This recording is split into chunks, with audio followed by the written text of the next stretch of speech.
Fala galera, aqui é o Paulo Aragão falando, sejam todos bem-vindos ao Giro Bitcoin, esse podcast diário que vai te informar no menor tempo possível sobre as últimas notícias que agitaram o mercado cripto mundial.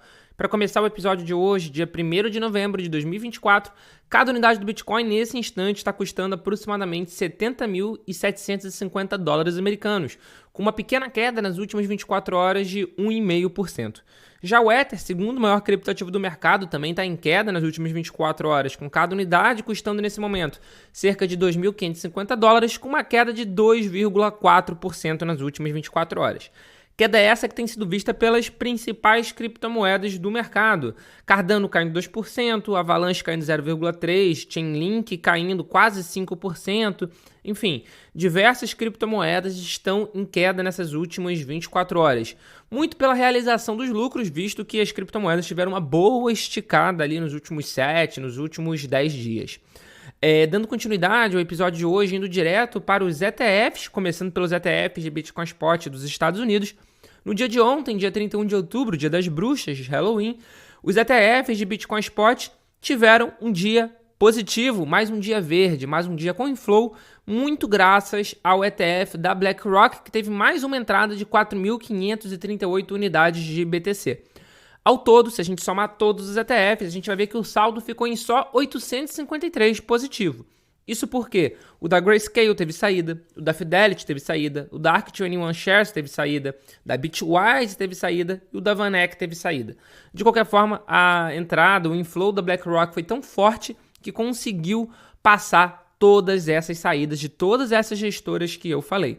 853 BTC positivos, mais de 1 milhão de Bitcoins sob gestão nesse momento das administradoras, das gestoras dos ETFs. E o mesmo a gente está podendo falar também do ETF de Ether Spot. Ontem foi mais um dia positivo. Um bom dia, na verdade. Foi o melhor dia do ETF de Bitcoin Spot dessa semana até esse momento. Com mais de 4.880 ETH de entrada, o que em dólar americano dá cerca de 13 milhões de dólares. Com isso, a gente conseguiu ter mais um dia positivo nos ETFs de ETH e o terceiro dia positivo em sequência. Caso a gente consiga, no dia de hoje, dia 1º de novembro, ter mais um dia positivo, a gente vai ter estabelecido um novo recorde nos ETFs de ETH Spot dos Estados Unidos.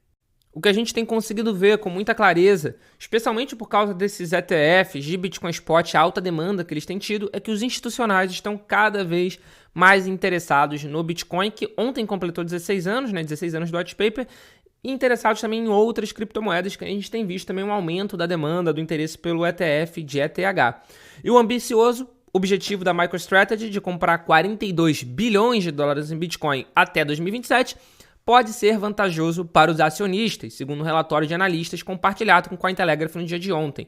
Durante a teleconferência de resultados da MicroStrategy, em 30 de outubro, a empresa apresentou planos para levantar 21 bilhões de dólares em ações e mais 21 bilhões de dólares em dívida para financiar uma aquisição multibilionária de BTC ao longo de 3 anos, chamado de Plano 2121. Abre aspas, se havia alguma dúvida de que a MicroStrategy se inclinaria em sua estratégia de aquisição de Bitcoin em meio ao mercado de alta, elas foram dissipadas, fecha aspas. Quem falou isso foi o analista da fintech da Benchmark, Mark Palmer, ao Cointelegraph em um e-mail. Vale ressaltar que nesse momento a MicroStrategy já possui 17,8 bilhões de dólares em Bitcoin, que é o equivalente a 252.220 unidades de BTC. Isso é claro nas carteiras que a gente tem conhecimento da MicroStrategy de uma forma geral. O Michael Saylor, que é um dos fundadores da MicroStrategy, recentemente ele se envolveu numa polêmica, inclusive no mercado cripto, falando sobre autocustódia, que não é ruim você fazer uma autocustódia nos bancos, fazer uma custódia nos bancos, você não fazer uma autocustódia. Depois ele acabou voltando atrás e modificando um pouco as suas declarações. De qualquer forma, é um fato que a MicroStrategy está cada vez mais inclinada para o mercado cripto de uma forma geral.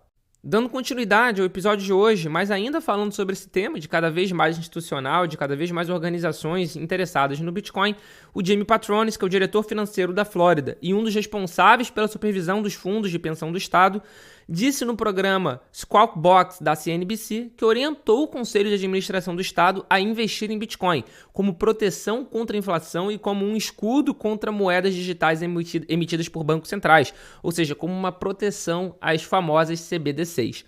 O diretor financeiro destacou seu dever fiduciário de maximizar os retornos em benefício dos funcionários estaduais, para preservar o poder de compra, e alertou outros gestores de ativos a não ignorarem essa classe de ativos emergentes. Ele disse o seguinte: as criptomoedas não vão desaparecer, elas não vão se retrair, vão continuar se expandindo, e acredito que seria insensato não estarmos preparados para aproveitar ao máximo as oportunidades que existem. Se você não está prestando atenção nisso, está cometendo um erro. Ele destacou, inclusive, que as criptomoedas descentralizadas protegem a privacidade do consumidor e oferecem resistência contra o excesso de controle governamental. Ou seja, um diretor financeiro de um fundo de pensão grande, de um fundo de pensão da Flórida, falando justamente sobre essa questão de controle governamental, de como o Bitcoin, de como as criptomoedas descentralizadas são importantes por causa disso. Excelente marco e mais uma prova de que o Bitcoin, de que as criptomoedas chegaram para ficar. E para fechar o Giro Bitcoin de hoje, a gente vai falar um pouquinho sobre a eleição americana, que vai acontecer na próxima terça-feira. Ou seja, falta menos de uma semana para o dia efetivo da eleição e muitas pessoas já estão votando antecipadamente. De qualquer forma, o candidato republicano à presidência e o ex-presidente Donald Trump usou sua plataforma de mídia social para lembrar os eleitores suas promessas de campanha sobre criptomoedas. Em uma postagem ontem, tanto no antigo Twitter, no X, quanto na Truth Social, Trump pediu a seus cerca de 8 milhões de seguidores que votassem nele nessa eleição de 2024, afirmando que faria com que todo o Bitcoin do mundo fosse feito nos Estados Unidos, caso seja eleito. A mensagem incluiu um feliz 16º aniversário para o white paper do Bitcoin e promessa de acabar com a guerra contra as criptomoedas da vice-presidente dos Estados Unidos. A candidata democrata, nas últimas semanas, tem começado a tentar fazer um discurso mais crypto-friendly, falando que apoia a indústria cripto, que irá apoiar a indústria cripto caso seja eleita, mas ela é vice-presidente de um governo que, sem sombra de dúvida, perseguiu a indústria cripto americana e, por consequência, perseguiu a indústria cripto mundial. O Trump ontem ele publicou que ele gostaria de desejar a todos os bitcoiners um feliz 16º aniversário do white paper do Satoshi e que ele vai encerrar a guerra contra a cripto feita pelo governo da Kamala e que o Bitcoin vai ser feito nos Estados Unidos e terminou pedindo um voto para ele. Vale ressaltar que o Donald Trump esse ano já falou inclusive na Bitcoin Conference 2024, que foi em Nashville, e já tinha feito essas promessas. Inclusive uma das promessas dele é demitir, no primeiro dia de gestão dele, demitir o Gary Gensler, que é o atual chairman, o atual presidente da SEC, que é a CVM americana, que tem sim feito uma campanha bastante dura, bastante pesada contra a indústria cripto de lá. Esse foi o Giro Bitcoin de hoje. Muito obrigado pela sua companhia. A gente tem um encontro marcado no nosso episódio da semana que vem. Valeu!